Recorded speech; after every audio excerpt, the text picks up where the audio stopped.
Hello बच्चों, आज हम आपकी वर्कशीट नंबर 51 पढ़ेंगे। वैसे तो जो आपका मैंने पहले ही बता चुकी हूँ कि एक तो थार मारुस्थल के बारे में आ चुका है एक 49 में। फिर उसके बाद हमने पढ़ा था तटीय मैदान, पूर्वी तटीय मैदान और पश्चिमी तटीय मैदान। अब इस बारे में द्वीप समूह आए हैं। आप लोगों को सबको पता होंगे, 2 द्वीप समूह है हमारे इंडिया में, अंडमान निकोबार द्वीप समूह और लक्षद्वीप समूह।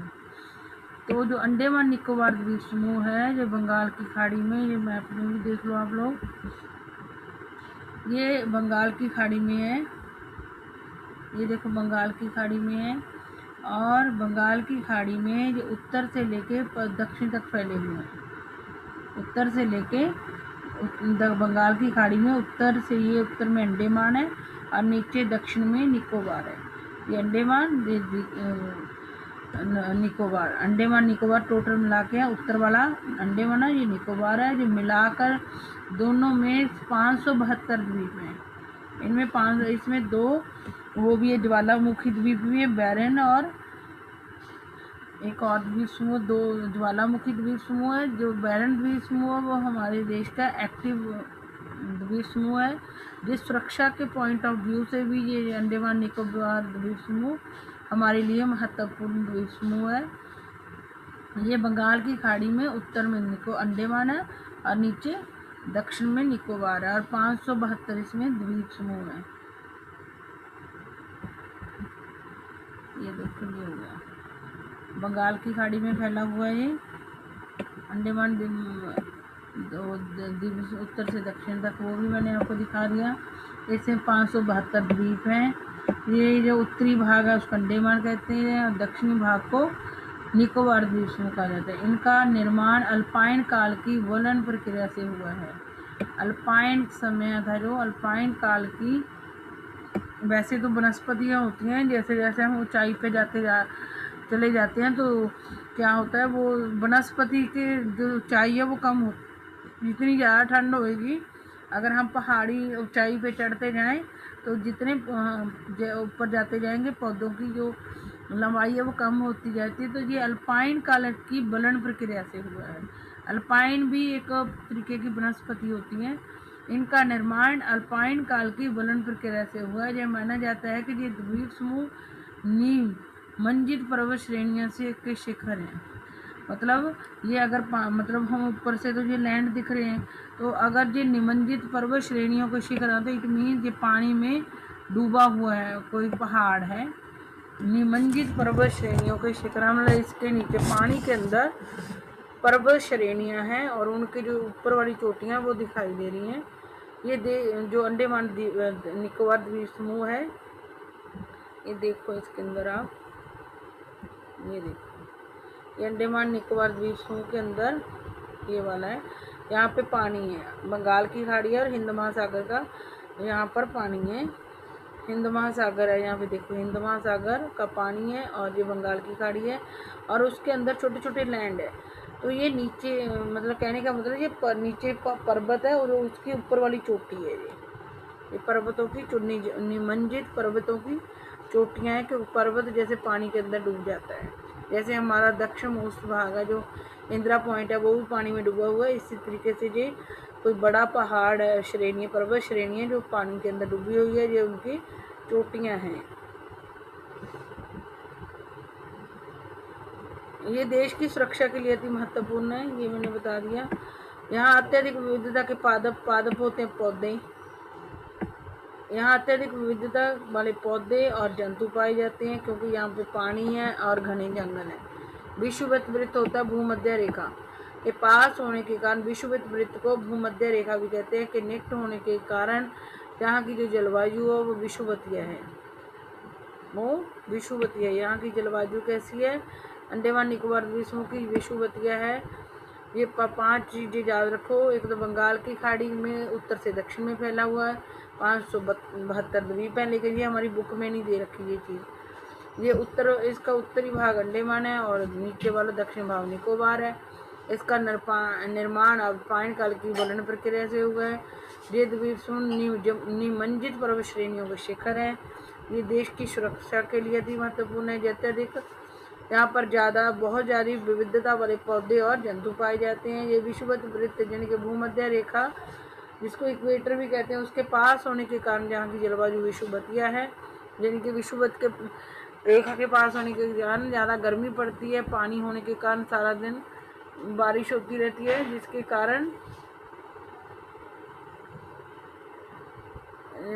कारण यहाँ घने जंगल है। ये घने जंगलों से आच्छादित है, मतलब यहाँ पर घने जंगल हैं। अंडमान का जो सर्वोच्च शिखर है, जो उत्तर में अंडमान निकोबार का जो ऊपर वाला हिस्सा है उत्तर में अंडमान, उसमें सबसे ऊंचा शिखर क्या माउंट सैंडल है। अंडमान में जो सर्वोच्च ऊंची चोटी है वो माउंट सैंडल है, जिसकी ऊंचाई 737 है। निकोबार जो नीचे का दक्षिण वाला हिस्सा है, उसमें सबसे ऊंची चोटी कौन सी है? थुलियर। उसमें सबसे ऊंची चोटी थुलियर है, जिसकी ऊंचाई 642 मीटर है। इस क्षेत्र में 2 ज्वालामुखी द्वीप पाए जाते हैं। वैरन द्वीप, ये हमारे देश का एक्टिव वॉल्केनो है भारत का, और 2 ज्वालामुखी द्वीप वैरन द्वीप और नारकोंडम द्वीप पाए जाते हैं। वैरन द्वीप और नारकोंडम द्वीप पाए जाते हैं इसमें अंडमान निकोबार द्वीप समूह में।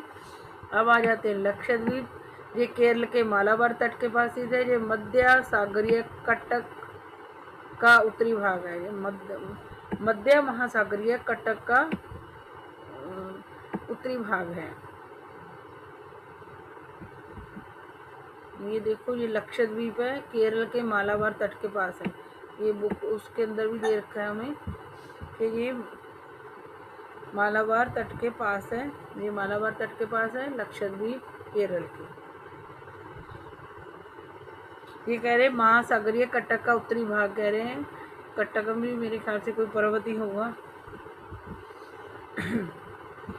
ये किससे बना है? चूना प्रधान चट्टानों से बना हुआ है। जो चूने वाली चूना आपने देखा होगा, चूने वाली जो चट्टानें होती हैं उनसे बना हुआ है। उसमें पहले वाले में 572 द्वीप थे, तो इसमें 36 द्वीप हैं, जो छोटे छोटे दिखते हैं टुकड़े से पानी में लैंड के। पूर्व में पहले इसको 1973 से पहले इसका नाम लका द्वीप भी था, मिनिकाय भी था, अमीन द्वीप भी था। इसके कई नाम थे पहले। 1973 से पहले इसको लका द्वीप, मिनिकाय और अमीन द्वीप भी कहा जाता था, लेकिन 1973 में इसका नाम जाके लक्षद्वीप रख दिया गया। ये कुल 72 किलो, इसका जो क्षेत्रफल है वो 72 वर्ग किलोमीटर है। कावारती मतलब इसकी राजधानी लगा लो या कैपिटल लगा लो। इसका जो प्रशासनिक मुख्यालय है लक्षद्वीप समूह का, जहाँ वहाँ के सारे सरकारी काम होते हैं वो कावारती द्वीप पे होते हैं। कावारती द्वीप इसकी प्रशासनिक मुख्यालय है। यहाँ पर भी अंडमान निकोबार द्वीप समूह की तरह बहुत सारे जंतु और पादप पौधे पाए जाते हैं, कई प्रकार के। पिटली द्वीप है इसके अंदर, लक्षद्वीप के अंदर पिटली द्वीप है। वहाँ मनुष्य का वास नहीं है, लेकिन वहाँ पक्षी अभ्यारण्य है। आने वाले वर्षों में इन द्वीपों के अपर्दन और जलमग्न होने की जो लक्षद्वीप है, ये लगता है कि ये जो द्वीप है इसका अपर्दन हो जाएगा, मतलब जो भी जिस भी चट्टान वगैरह से वो खुर जाएगी चट्टान और पानी में मिल जाएगा। ये कहा है इन्होंने चूना निर्मित चट्टानों से बना हुआ है, तो इन चट्टानों के मतलब पिघल जाने या पानी में खुर जाने की ज़्यादा संभावना, पानी में मिक्स हो जाती। कई मिट्टियाँ होती हैं पानी में मिक्स, ऐसी ये चूने की चट्टानों से बना हुआ है, तो इसके पानी में मिक्स होने की या वो और जलमग्न होने की संभावना है लक्षद्वीप की। प्रवाल क्या होते हैं? प्रवाल पॉलिपस कम समय तक जीवित रहेंगे। प्रवाल पॉलिपस क्या है? सूक्ष्म प्राणी है ये, लेकिन बहुत कम समय तक जीवित रहते हैं और समूह में रहते हैं। प्रवाल पॉलिपस क्या है? सूक्ष्म जीव हैं, प्राणी हैं जो थोड़े समय के लिए जीवित रहते हैं और ये समूह में रहते हैं। इनका विकास शिशले तथा जो गर्म पानी होता है उसमें होता है। प्रवाल पॉलिपस जन्म कहाँ लेते हैं? शिशले और गर्म पानी में। सूक्ष्म प्राणी होते हैं, थोड़े समय के लिए जीते हैं, समूह में रहते हैं। इनमें कैल्शियम कार्बोनेट का स्राव होता है। और प्रवाल पॉलीपस की बॉडी में से क्या निकलता है, कैल्शियम कार्बोनेट निकलता है। और जो इनका वो होता है कैल्शियम कार्बोनेट, और जो इनके मरने के बाद इनकी शरीर का जो हिस्सा होता है उनको अस्थियां कहते हैं, वो एक जगह इकट्ठे होकर टीले का रूप ले लेते हैं। तो एक जो इनके बॉडी से कैल्शियम कार्बोनेट, प्रवाल के बॉडी से स्राव होती है, कैल्शियम कार्बोनेट निकलता है वो, और मरने के बाद जो इनकी अस्थियां होती हैं वो इकट्ठी होकर एक टीले के रूप में इकट्ठी हो जाती हैं, एक ढेर बन जाता है। ये मुख्यतः 3 प्रकार के होते हैं जो टीले होते हैं। एक तो इनसे प्रवाल रोधिका बनती है, एक तटिया प्रवाल बनते हैं, और एक भित्ति तटिया और प्रवाल भित्ति बनती है, एक प्रवाल वल्य द्वीप। जब वो उनकी बॉडी वो ख़त्म मर जाते हैं और उनकी बॉडी में से वैसे भी कैल्शियम कार्बोनेट निकलता है, तो वो मिलकर एक ढेर इनके टीले के रूप में इकट्ठे हो जाते हैं। और ये 3 प्रकार के होते हैं, ये मुख्यतः 3 प्रकार के होते हैं, प्रवाल रोधिका, तटीय प्रवाल भित्ति, प्रवाल वल्य द्वीप। ऑस्ट्रेलिया का ग्रेट बैरियर रीफ प्रवाल रोधिका का उदाहरण है। अगर आज पहली प्रवाल रोधिका का उदाहरण क्या है, ऑस्ट्रेलिया का ग्रेट बैरियर रीफ। प्रवाल वल्य द्वीप गोलाकार, जो प्रवाल से जो कहते हैं द्वीप बने हुए होते हैं, जो प्रवाल से द्वीप बनते हैं, या तो वो गोलाकार आकार के होते हैं या हॉर्स शू आकार के होते हैं, और इसके पैर के आकार के वाले होते हैं, रोधिका होते हैं। जो ये कौन से होते हैं, प्रवाल पॉलीपस छोटे जीव होते हैं, सूक्ष्म जीव, कम समैली जीवित रहते हैं, समूह में रहते हैं, शीश लेयर गर्म पानी में पैदा होते हैं, कैल्शियम कार्बोनेट इनकी बॉडी से निकलता है। जो कैल्शियम कार्बोनेट इनकी बॉडी से निकलता है वो, और मरने के बाद इनकी बॉडी इकट्ठी होकर एक ढेर के रूप में इकट्ठी हो जाती है। ये मुख्यतः 3 प्रकार के होते हैं, प्रवाल रोधिका, तटीय प्रवाल भित्ति, प्रवाल वल्य द्वीप। और ऑस्ट्रेलिया का ग्रेट बैरियर रीफ प्रवाल रोधिका का उदाहरण है। और जो प्रवाल वल्य द्वीप होते हैं, जो तीसरे नंबर के प्रवाल वल्य द्वीप होते हैं, वो गोलाकार या हॉर्स शू आकार वाले रोधिका होते हैं। प्रवाल क्या है, ये तो प्रवाल का आपने ये पढ़ लिया, प्रवाल ये होते हैं। प्रवाल पॉलीपस क्या होते हैं, ये आपने सारी कहानी इसकी पढ़ ली। ये 3 प्रकार के होते हैं, ये भी बता दिया। भारत में कौन कौन से द्वीप समूह है आपको पता है, लक्षद्वीप और अंडमान निकोबार द्वीप। इनके नाम लिखे और भारत के राजनीतिक मानचित्र में भी दर्शाइए। तो वो आपने देख लिया, मैंने आपको दिखा दिए हैं मैप में। ये लक्षद्वीप है, ये अंडमान निकोबार द्वीप समूह है।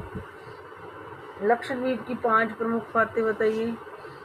लक्षद्वीप के क्या हैं, ये एक तो केरल के मालाबार तट के पास है। इसमें ये चूना प्रधान चट्टानों से निर्मित 36 द्वीप है। इसके 36 द्वीप हैं।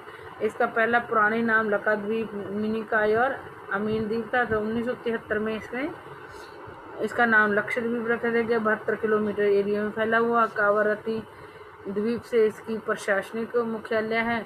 और जो इसका पिछली द्वीप है वहाँ मनुष्य तो रहते नहीं है, लेकिन वहाँ पे पक्षी अभ्यारण्य है, बहुत सारे पेड़ पौधे भी यहाँ पर पाए जाते हैं, जीव जंतु। लक्षद्वीप समूह की 5 बातें बताइए। अंडमान निकोबार द्वीप समूह की जलवायु कैसी और क्यों है? क्योंकि ये विषुवत रेखा के पास है, वृत्त के पास है, जब भूमध्य रेखा के पास है, जिसके कारण यहाँ की जो जलवायु है वो विषुवतीय जलवायु है। विषुवतीय जलवायु का मतलब विषुवतीय वृत्त है, उसके पास गर्मी ज़्यादा पड़ती है, जिसके कारण वहाँ पे वाष्पीकरण होता है। पानी है विषुवत रेखा के पास, सारा दिन पानी भी वाष्पीकृत होकर बारिश होती रहती है, और वहाँ पर सदाबहार वन भी पाए जाते हैं। और वैसा ही जो जलवायु है अंडमान निकोबार द्वीप समूह का भी है, क्योंकि ये अंडमान निकोबार द्वीप समूह विषुवत वृत्त के पास है, इसलिए यहाँ पर विषुवतीय टाइप की जलवायु पाई जाती है। भारत के द्वीप समूहों के सर्वोच्च शिखर का नाम बताइए। भारत के द्वीप समूहों के जो हमारा अंडमान निकोबार है, अंडमान का तो हमने ऊपर पढ़ा है। अंडमान का जो सबसे ऊंचा शिखर है माउंट सैंडल है, 737 मीटर ऊंचा है। और जो निकोबार का सबसे ऊंचा शिखर है वो माउंट थुलियर है, 642 मीटर ऊंचा है। और इसके अंदर तो कोई बताया ही नहीं था, लक्षद्वीप में तो कोई ऊंचा शिखर नहीं बताया।